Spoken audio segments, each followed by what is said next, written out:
रात को सबके सो जाने के बाद मैं चुपके से बाहर निकला, क्योंकि सच ये था, मैंने ही बैल को पहले ही छुपा दिया था। मैं उसे बचाना चाहता था। जब मैं उस जगह पहुंचा तो बैल जिंदा था। मुझे देखकर जैसे रोने लगा। मैंने उसे दिलासा दिया, मैं तुम्हें कुछ नहीं होने दूंगा। वापस घर लौटा तो देखा कोई परदादी के कमरे के बाहर खड़ा है। ध्यान से देखा, वो दादी थी, लेकिन कुछ अजीब था। जैसे ही वो अंदर गईं, मैं भी चुपके से पीछे गया। दरवाजे की दरार से झांका, तभी अचानक किसी ने पीछे से मेरे कंधे पर हाथ रखा। मैं डर के मारे जम गया। मुड़कर देखा, वो दादी थी, लेकिन मैंने तो अभी उन्हें अंदर जाते देखा था। उनका चेहरा अचानक डरावना हो गया। उन्होंने मेरा गला पकड़ लिया और चीखने लगी, मुझे मांस चाहिए, मुझे 2 पैरों वाला जानवर चाहिए। और मैं बेहोश हो गया। सुबह जब मेरी आंख खुली, सब कुछ सामान्य था। दादी को कुछ याद ही नहीं था। मैंने सोचा शायद ये सपना था, लेकिन तभी बाहर से आवाज आई, तुम्हारी परदादी मर गई।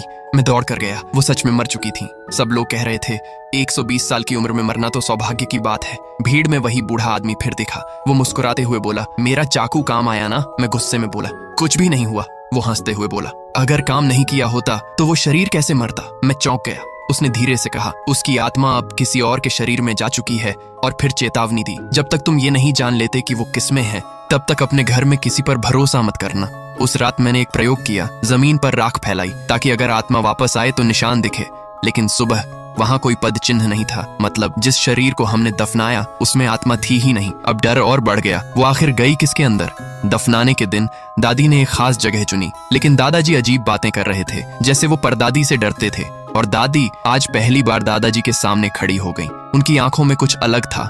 जब शव को दफनाया जा रहा था, एक पल के लिए मुझे लगा परदादी की आंखें हिलीं। मैं समझ नहीं पा रहा था ये सच था या मेरा भ्रम। बाद में मैं फिर उस बूढ़े आदमी के पास गया। उसने कब्र देखकर कहा, ये जगह गलत है, यहाँ दफनाने से आत्मा कभी शांति नहीं पाएगी और रास्ता भटक जाएगी। अब मेरे दिमाग में सिर्फ एक सवाल था, अगर आत्मा भटक रही है तो क्या वो अभी भी हमारे आसपास ही है?